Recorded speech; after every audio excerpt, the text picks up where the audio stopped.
This is Friday Night Football on KLST, brought to you by Randall Motors. Welcome into the 5th week of Friday Night Football as we get closer to district play. It's the best day of the week, and we're glad you're watching. I'm Charles Bryce. Over the next 15 minutes, we'll have coverage from all around Concho Valley, from Class 6A down to 1A. All 23 teams in our coverage area were in action this week. And now we're going to send it out to Brian Cunningham, who's live at Clayton-Wysoon Field for number 2 Wall against Sweetwater tonight. Brian, take it away.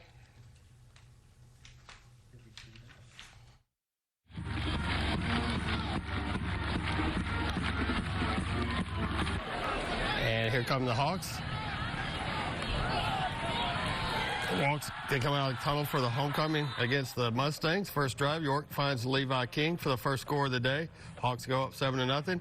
Sweetwater possession now. The pregame fade practice good, but the Hawks had a beat on it in game. Jaeger Thompson takes the interception here. No points on Wall's next drive, but the following one saw pay dirt. York screen pass to Reed Robertson. Mustangs miss Reed 30-plus yard catch to catch and run for the Hawks here, 14-0. 2 minutes before half, Sweetwater looking, but the deep shot doesn't land. Hawks would then get one more chance before half. The punt return fielded by Kellen Oliver, who tight ropes the sideline, making a few miss, but holding brings back this great play. Wall held only a 14-0 lead at the half, but they rolled 35-0. And now Class 4A. We're going to pitch it to Brian Cunningham now, who's live at Clayton-Wysoon Field for Wall's game tonight against Sweetwater. Good evening, I'm Brian Cunningham, and we are live from Clayton-Wysoon Field. Well, an empty Clayton-Wysoon Field as homecoming has just wrapped up here for the number 2 ranked Wall Hawks as they walked away with a 35-0 victory over Sweetwater to improve to 5-0 on the season as they now head into the bye week just ahead of district play. So how did we get here? We had a quiet first half. If you've seen Wall football the last few years, you're accustomed to a higher scoring game rather than 14 points in the first half. A couple miscues on offense were the reason for this, something that Craig Slaughter cleaned up. He even told me after the game, I spoke to the guys at halftime. I told them who the leaders were. Win or lose, you guys have to step up, and that's what we saw in the second half. 21 points from the Hawks in the second half to take that 35-0 lead. A few scores on the ground, but then also a pick 6 from Mr. Levi King, 80-plus yards to show Wall is for real when it comes to their defense. 2 interceptions on the day in total, 1 in each half, 1 for a score, and then again a 35-0 score to move on to 5-0 in Craig Slaughter's second year as these guys are now getting ready for district play in just a little under 2 weeks away. Again, live from an empty Clayton-Wysoon Field. Enjoy your Friday night. We're going to send it back out to you. Thank you, Brian. And now Class 4A, the Lakeview Chiefs took a perfect record in tonight's home game against the Levelland Lobos. And here's the highlights from San Angelo Stadium. First quarter, tie ball game 7-7. Levelland marching downfield, and Bryson Golightly hauls it in, takes it all the way. 14-7 visitors.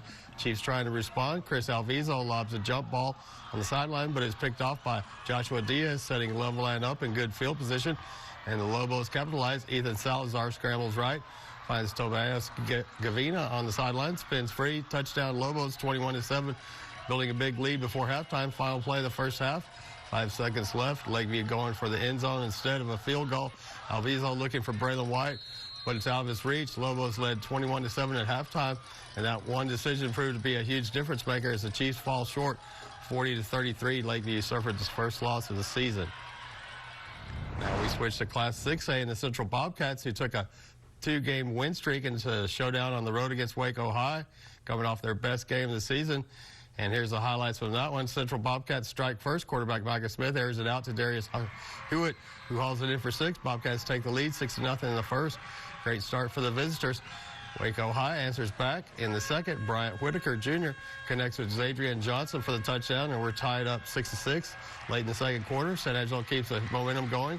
Bobcats single caller Michael Smith finds Elijah Allen in the end zone. Touchdown Bobcats. They extend the lead to 27-6 going into the half. Bobcats were looking to take a lot of momentum in their open date next week before opening district play in 2 weeks, and they did just that, running away with this one 48-6, and that will make the long trip back to San Angelo a really fun ride. Now we switch to 3A and the TLCA Eagles, who were hoping to knock off the Merkel Badgers at home for the first win of the season. Here's the highlights from Lakeview Stadium. First quarter, no score until now. Merkel punches it in across the goal line, faking out the videographer. Touchdown Badger. They lead 7-0. Ensuing kickoff. TLCA trying to respond on the kickoff. Good for a short game, but not much. First quarter was pretty quiet. Badgers held the 7-0 lead, but from that point on, Merkel dominated the rest of the way. Merkel led 51-6 in the fourth. Sticking with the 3A ranks, the Grape Creek Eagles took some momentum into a matchup at home against Tahoka after notching their second win last week. And now for the highlights. Grape Creek struck first in this one. Short handoff to take the 6-0 lead early in this one.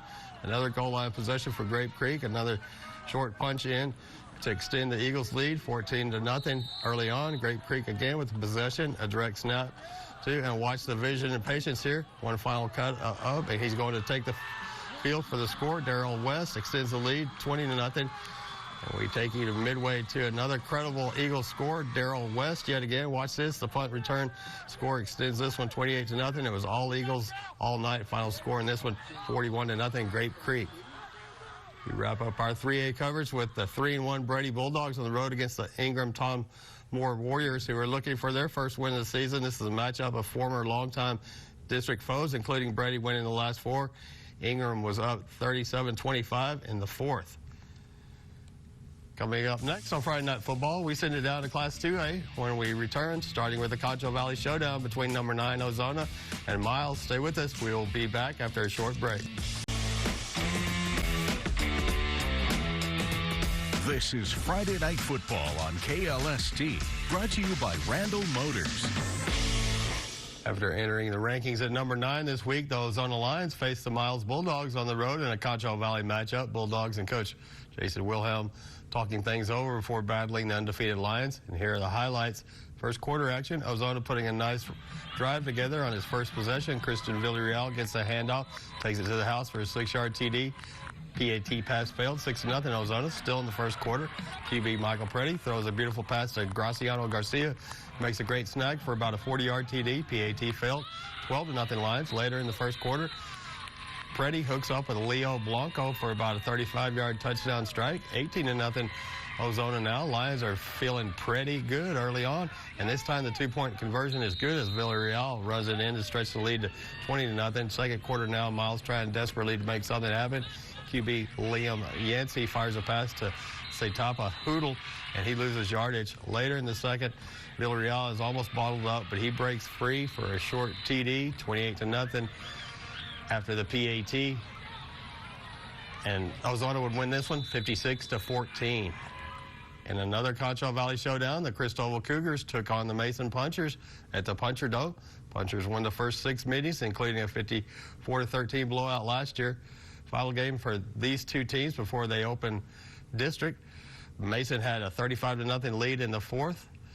The Sonora Broncos took a 2-game win streak into a home game against the McCamey Badgers. This is a final non-district contest for the 3-1 Broncos, who pulled off a 3-point squeaker on the road against Alpine last week. Broncos won 5 of the first 9 meetings against the Badgers, and they took this one 47-13.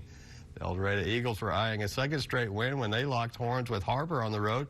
Eagles edged Miles 13-12 in a defensive slugfest last week. Lions got roughed up by number 9 Ozona last week. El Dorado and Harper both entered the night at 2-2. Harper won the first 6 meetings before El Dorado ended the run with a 17-point decision last year. Harper led 40-20 in the fourth this time. The Sterling City Eagles were hoping to celebrate the first win under new head coach Kellen Luker in a matchup at home against the Cross Plains Buffaloes. Cross Plains got the upper hand in the first 3 meetings, and the Buffaloes enjoyed a 24-point win last year. Sterling City scored a season-high 19 points in last week's loss at Cristobal. Buffaloes rolled 32-13. The number 5 ranked Junction Eagles put their perfect record on the line in a matchup at home against Falls City, a team they beat in the area round of the playoffs last year. Eagles had a little extra pep in their step after snapping an 18-game losing streak against Mason last week, and they shut out the Tigers 48-0 in the final non-district game for the Eagles. Football, we drop down to Class 1A with 9 Concho Valley teams in action in the 6-man ranks. Don't go anywhere. Friday Night Football will be right back after a short break. This is Friday Night Football on KLST, brought to you by Randall Motors. The number 2 ranked Water Valley Wildcats hosted the Rochelle Hornets Thursday night. Here's the highlights. Undefeated Wildcats return home after a long road trip for homecoming, hosting winless Rochelle.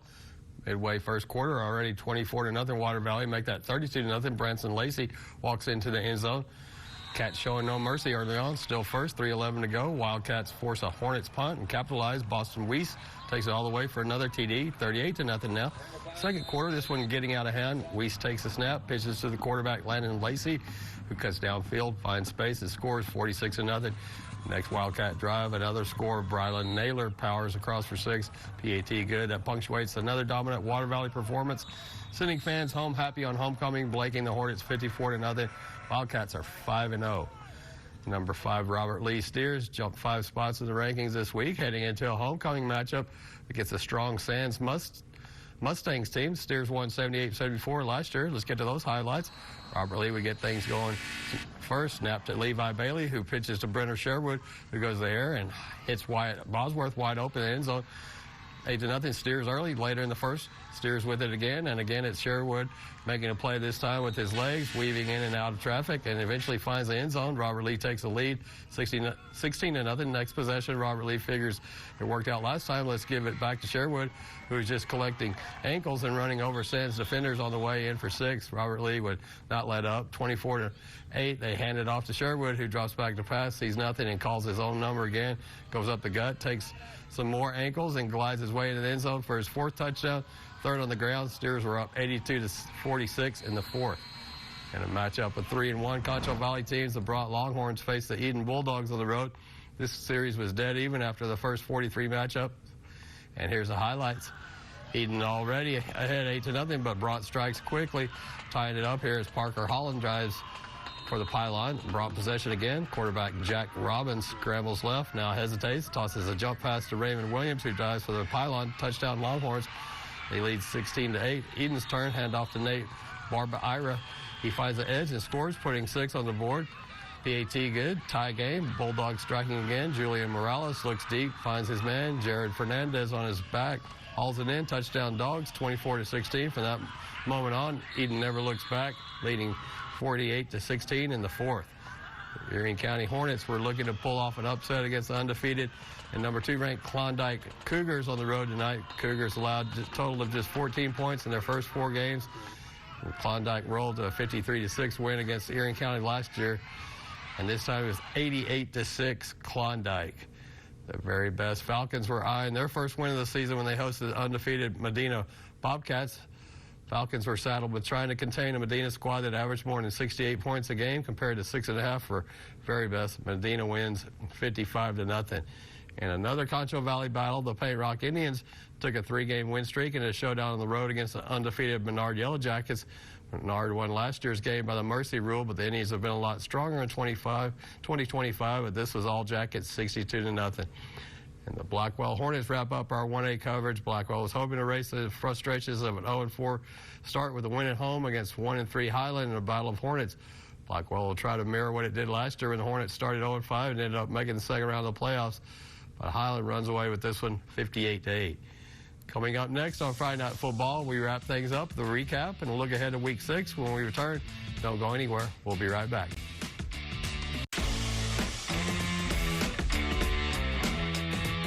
This is Friday Night Football on KLST, brought to you by Randall Motors. And, of course, with football season comes our annual Concho Valley High School Football Trivia Challenge. To enter the sweepstakes, simply visit our website, ConchoValleyHomepage.com. Click the contest tab and submit your answers each week for your chance to win the grand prize, a $100 HEB gift card. Weekly winners are announced every Sunday, each of whom receive an automatic bid for the final drawing. Grand prize winner will be announced at the end of the season in mid-November. This week's question, how many Concho Valley teams currently are ranked in the top 10 in the state of Texas? A, 5, B, 4, C, 7, D, 9. Remember to visit our website to submit your answer. Stick with ConchoValleyHomepage.com for all these recaps, including scores and highlights from all Concho Valley teams. Be sure to tune in weekly for our high school football trivia. And, of course, we will see you next week from Friday Night Football. I'm Charles Bryce. Thanks for tuning in, and good night, Concho Valley. Catering for Friday Night Football staff is provided by Chick-fil-A.